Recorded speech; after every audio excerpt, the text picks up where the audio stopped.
दोस्तों कैसे हैं आप लोग। उम्मीद करता हूं कि बेहतर होंगे। और आइए आज अपन एक और लेक्चर के साथ जुड़ते हैं आपसे। बहुत इंपॉर्टेंट है ये लेक्चर। ये इंपॉर्टेंट इसलिए है क्योंकि मुझे ये लगता है कि ये प्रश्न पत्र में हमारे पास आ सकता है। इसलिए मध्य प्रदेश सरकार ने भारत सरकार के पद्म अवार्ड की तर्ज पर अवार्ड स्टेब्लिश किए। पद्म अवार्ड कितने होते हैं? तीन। और उनसे एक बड़ा अवार्ड होता है भारत रत्न। तो भारत रत्न, पद्म विभूषण, पद्म भूषण और पद्मश्री। तो पद्म अवार्ड बेसिकली तीन होते हैं, जिसको पद्म विभूषण, पद्म भूषण और पद्मश्री के नाम से हम जानते हैं। अब क्योंकि मध्य प्रदेश सरकार ने भी ये अवार्ड स्टेब्लिश किए हैं, तो अपन देख लेते हैं कि इन अवार्ड्स को हम क्या कहते हैं। तो देखिए, तीन अवार्ड मध्य प्रदेश के परिप्रेक्ष्य में रहेंगे। जिस प्रकार भारत और विश्व में बेहतर योगदान के लिए हम क्या देते हैं? पद्म अवार्ड देते हैं। विश्व के पर्सन्स को भी दिया जाता है। उसी प्रकार अब मध्य प्रदेश में भी तीन अवार्ड दिए जाएंगे। और वो अवार्ड कौन कौन से हैं? मध्य प्रदेश रत्न पहला अवार्ड तो है मध्य प्रदेश रत्न। क्या है अवार्ड का नाम? मध्य प्रदेश रत्न। दूसरा है मध्य प्रदेश गौरव और तीसरा है मध्य प्रदेश श्री अवार्ड। बात समझिएगा, तीन अवार्ड हैं, मध्य प्रदेश रत्न, मध्य प्रदेश गौरव और मध्य प्रदेश श्री अवार्ड। अभी आप लोगों ने एक मेरे ही लेक्चर में पढ़ा होगा मध्य प्रदेश अलंकरण और मध्य प्रदेश नवरत्न। उनका संबंध इससे नहीं है, ये अलग हैं। ये मध्य प्रदेश सरकार द्वारा दिए जाएंगे। वो मध्य प्रदेश नवरत्न अलंकरण मध्य प्रदेश प्रेस क्लब के द्वारा दिए जाते हैं। तो ये अंतर आपको समझ में आ गया। Madhya Pradesh Ratna award given by Madhya Pradesh government. Clear हो गई बात? तीन अवार्ड दिए जाते हैं, मध्य प्रदेश रत्न, मध्य प्रदेश गौरव और मध्य प्रदेश श्री। शिवराज सिंह चौहान ने यह घोषणा की, ये तीनों पुरस्कार इसी साल स्थापित होंगे। मतलब कब दिए जाएंगे? 2022 में ही दिए जाएंगे। इनको फरवरी में स्टेब्लिश किया गया है और ये पुरस्कार प्रदेश के नागरिकों को दिए जाएंगे। अगली बात आपको पता होना चाहिए, जो मध्य प्रदेश का निवासी होगा उसे दिए जाएंगे। किस किस क्षेत्र में दिए जाएंगे? कौन कौन से एरियाज के अंदर ये अवार्ड दिए जाएंगे? संगीत मतलब म्यूजिक, विज्ञान मतलब साइंस, चिकित्सा शिक्षा मतलब हेल्थ के सेक्टर में, हेल्थ एजुकेशन के सेक्टर में, कला मतलब आर्ट के सेक्टर के अंदर अलग अलग क्षेत्रों में उत्कृष्ट योगदान देने वाले नागरिकों को यह पुरस्कार दिया जाएगा। किन नागरिकों को दिया जाएगा? जो मध्य प्रदेश के निवासी होंगे। अगली बात यह है, अभी आगे मैं आपको इस पे और बातें बताऊंगा, उससे पहले आप इरा इंस्टीट्यूट का ऐप डाउनलोड कर लीजिए। उसमें करंट अफेयर की क्लासेस चल रही हैं, करंट प्लस स्पोर्ट्स। और आप हमारे ऐप को डाउनलोड कर लीजिए। उसके अंदर स्पर्धा नाम की टेस्ट सीरीज है।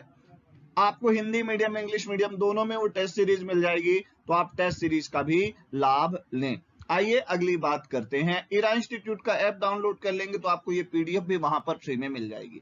आइए अगली बात करते हैं। नवंबर 2022 मतलब 1 नवंबर 2022, यहां पे डेट याद रखिएगा। 1 नवंबर 2022 को इन पुरस्कारों से सम्मानित किया जाएगा। ध्यान रखिएगा, एक चयन समिति बना दी गई है, उसके द्वारा ही चयन किया जाएगा मध्य प्रदेश रत्न अवार्ड का। क्लियर हो गई बात? आइए आगे बढ़ते हैं। अब अपन बात करते हैं पंचायती राज दिवस की। क्लियर हो गई बात? पंचायती राज दिवस की बात क्यों कर रहे हैं हम? क्योंकि पंचायती राज दिवस का समारोह प्रधानमंत्री नरेंद्र जी मोदी जी द्वारा जम्मू कश्मीर में मनाया गया। ऐसा पहली बार हुआ है जब किसी प्रधानमंत्री ने पंचायती राज दिवस समारोह जम्मू कश्मीर के अंदर मनाया। पंचायती राज दिवस कब होता है? 24 अप्रैल को, क्योंकि इसी दिन क्या हुआ था भैया? इस संविधान में लागू हुआ था क्या? पंचायती राज। इसलिए हम मनाते हैं पंचायती राज दिवस। पंचायती राज दिवस से ज्यादा इंपॉर्टेंट मुझे यह दिवस इसलिए लगता है क्योंकि 24 अप्रैल 1973 को केशवानंद भारती केस का डिसीजन आया था, जिसमें संविधान के आधारभूत ढांचे की संकल्पना को तैयार किया गया था और जो हमारे संविधान के विकास के एक अंग के रूप में है। और 24 अप्रैल 1973, 24 अप्रैल 1973 का सिग्निफिकेंस इसलिए भी है कि 9th शेड्यूल में जो भी चीजें डाल दी जाती हैं उसको कोर्ट में हम क्या कर सकते हैं? चैलेंज नहीं कर सकते।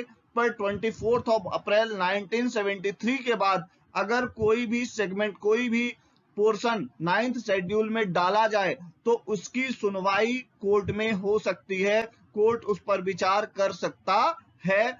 ऐसा भी बोला गया था इसी केस में, केशवानंद भारती केस में।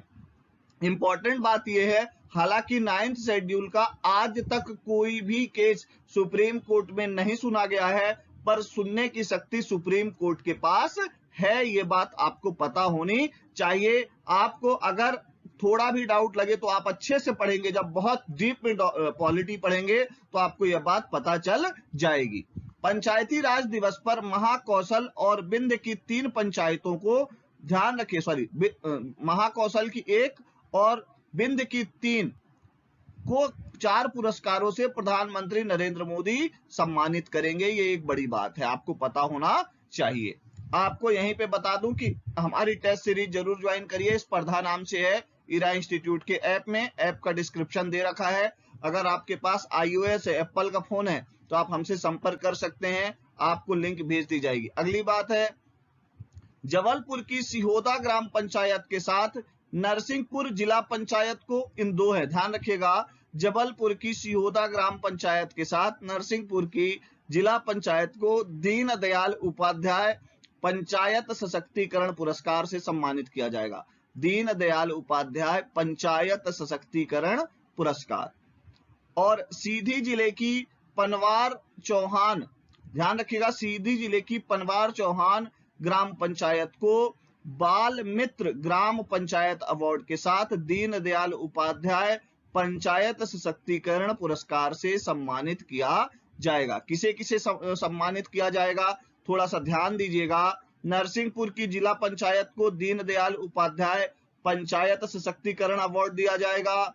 अगली बात यह है, सीधे जिले की पनवार ग्राम को क्या दिया जाएगा, बाल मित्र पंचायत अवार्ड दिया जाएगा। क्लियर हो गई बात। अगली बात क्या है इसमें, अगली बात यह है कि हमारे जबलपुर की सिहोदा ग्राम पंचायत को भी दीनदयाल उपाध्याय पुरस्कार से सम्मानित किया जाएगा। क्लियर हो गई बात, तो ये आपको पता होना चाहिए, ठीक है। चलिए अगली बात अपन करते हैं, और अगली बात ये है, आइए अगली बात करते हैं एमपी ऑटो एक्सपो की। एमपी ऑटो शो जो है 2022 का शुभारंभ हो गया है। 100 ऑटोमोबाइल कंपनियां इसमें शामिल हो रही हैं। सुपर कॉरिडोर और नेटेक्स ऑटो ट्रेड, ध्यान रखिएगा, नेटेक्स ऑटो टेस्टिंग ट्रैक पीथमपुर में इसका आयोजन होगा। ध्यान रखिएगा 28 अप्रैल से लेके और 30 अप्रैल तक ये आयोजन चलेगा, मतलब 3 दिन चलेगा।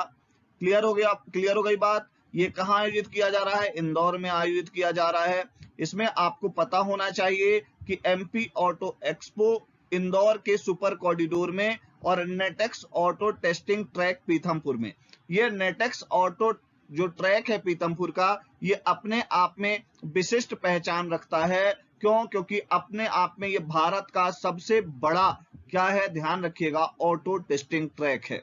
ये बहुत इंपॉर्टेंट बात हो जाती है, इसलिए आपको पता होना चाहिए। और ये ध्यान रखिएगा कि नेटेक्स ऑटो टेस्टिंग ट्रैक जो है पीथमपुर में सुबह 11 बजे से यहाँ चालू हो जाएगा कार्यक्रम, और 100 कंपनियां इसमें शामिल होंगी। 29 तारीख को सीएम शिवराज सिंह चौहान भी इस कार्यक्रम को संबोधित करेंगे, ये ध्यान रखिएगा। और ध्यान रखिएगा, ये ध्यान दिया जा रहा है कि एशिया के सबसे बड़े ऑटो टेस्टिंग ट्रैक नेटेक्स के बारे में विभिन्न कंपनियों को जानकारी भी दी जाएगी।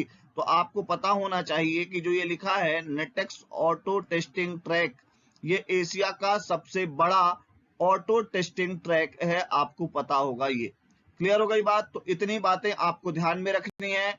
आपको मैं मिलता हूं नेक्स्ट लेक्चर में। Thank you very much.